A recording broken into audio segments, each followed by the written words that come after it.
Hi, this is Mike Regan with Transact's 2-Minute Warning for the week of December 11th. In this week's 2-Minute Warning, we're taking a look at how the sale and auction of the yellow terminals will affect LTL shippers in the future. Last week was kind of crazy because just after we got done shooting the 2-Minute Warning, the court released its results from the auction and sale of the yellow terminals. Now, we put something about this in the written version of the 2-Minute Warning. Didn't have a chance to really address it in the video, but there are some important things that you need to know because these things will definitely have an impact if you're an LTL shipper. Thing number one is we're going to be having a webcast tomorrow, Wednesday, December 13th, where we're going to address this very question about how the auction will affect the LTL market. Has some great resources. Steve Robinson, David Ross, and myself will be covering these topics. But the second thing that we'll be covering in this webcast is the fact that the auction is not yet done. This was really just the preliminary phase. And I mentioned that because some people, when they talked to us, said, well, now that's all done, we can take a look at what the terminals are going to be looking like and how carriers will operate.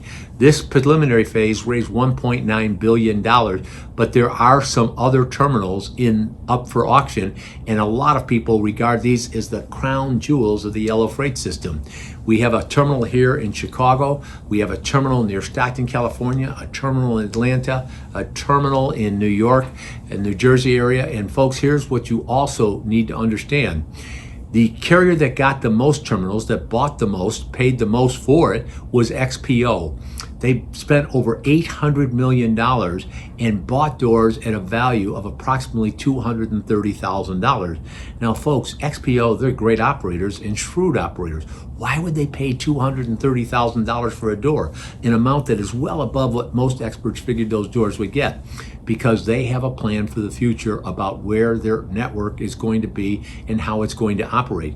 Now, that brings us to another important point. If you can see into the future, you can conduct better sourcing events because you'll be dealing with carriers that do what we've been talking about is so important, and that is focus on freight that makes sense within their network. So rather than give all your freight to 1, 2, 5, or 6 carriers, you give freight to the carriers that value it the most, and that's how you get the best results. Now, we have a wealth of other things and strategies we can share with you if you want to make sure you conduct the best possible sourcing events that get you the best results. And if you're interested in learning more about what that would look like, whether it's our LTL strategic assessment process, our yield test, or other things, simply send me an email, give us a call. We'd love to share the information with you because with each and every 2-minute warning, we're here to remind you we are on your team. We're here to help, and we're passionate about seeing you be successful. See you on that webcast tomorrow, Wednesday, December 13th at 11 o'clock Central.